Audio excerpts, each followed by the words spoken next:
Hello and welcome back once again to Poppy Playtime. Before we get into this though, I'd like to thank everyone for the massive amount of support. I really truly appreciate it, and it means the world to me. So thank you to everyone who came back after seeing the last one, and to anyone who might be new and seeing this, welcome. But anyways, with all that being said, let's get a move on.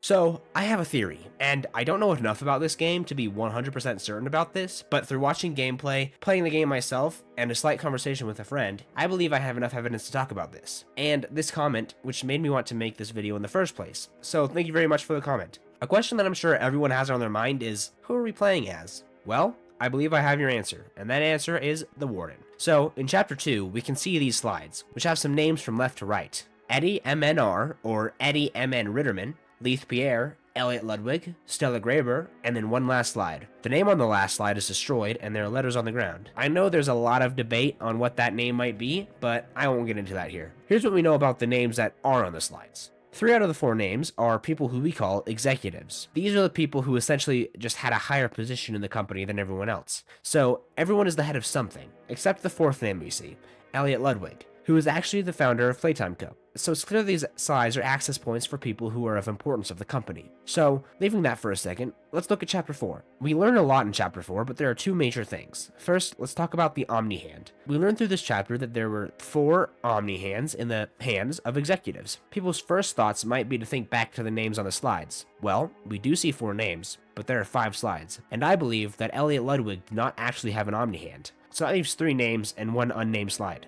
Now in Chapter 4, Dr. Harley Sawyer had an Omni hand, but through a tape we find in a room which we can reasonably assume to be the Warden's office, it actually belonged to the Warden, who handed over his Omni hand in return for escape from the Hour of Joy. Now, back to those slides, we can now reasonably assume that that 5th unnamed slide belongs to the Warden, which can further be backed up by the fact that other people who had an Omni hand were named on these slides, as well as the fact that you may refer to a Warden as the head of a prison, which is the job title of the other executives. Now, all of that information can pretty much be assumed by anyone if they're paying enough attention, but why do I think we play as the Warden throughout these chapters? Well, to start, there are some holes in this theory that I'd like to just push out of the way real quick. For one, Dr. Sawyer clearly states that he does not recognize us. I can't say I remember seeing your face before, but I'm curious. Why come back? It can't be that a vague letter was your only reason. There's just one problem. The tape we find in the office implies that Sawyer and the Warden have had at least one conversation face to face, which would imply that Sawyer knows our face. But I think otherwise. I believe the conversation between Dr. Sawyer and the Warden was not face to face, but rather face to brain. I'm unsure of the details that might make this work out, but I believe that Dr. Sawyer was taken apart much before the Hour of Joy, meaning that the conversation we hear about in that tape was while Sawyer was simply just a brain. This would imply that Sawyer and the Warden had no contact before the Hour of Joy, which I believe is not true. We are confirmed to be an ex-employee of Playtime Co. through the introduction of Chapter 1, as well as a voice line from Mommy Longlegs in Chapter 2. But you worked here. So if anyone deserves to die alone, it's you. It's very possible that we could just be any old employee, but I don't think so. We can imply that every employee that was present the day the Hour of Joy happened, including the executives, were killed in the incident, which would mean that Dr. Sawyer really stayed true to his word and offered us a way to escape the Hour of Joy after we gave up our Omni hand. At the beginning of Chapter 1, we know we were summoned by a letter I assume to be sent by either Poppy or the prototype.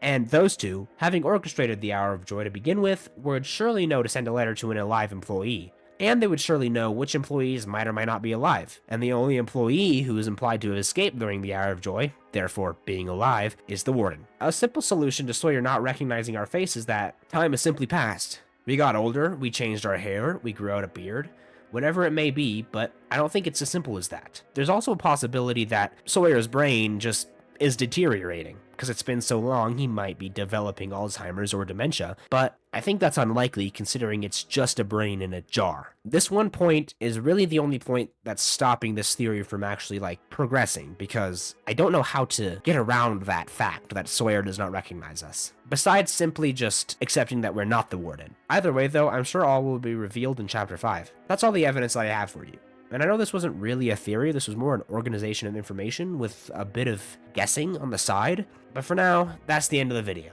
So thank you guys so very, very much for the support, and thank you guys so very, very much for 1,000 subscribers, and here's to the next 1,000. So I hope you enjoyed this video as much as the last one, and I'll see you later. Bye-bye.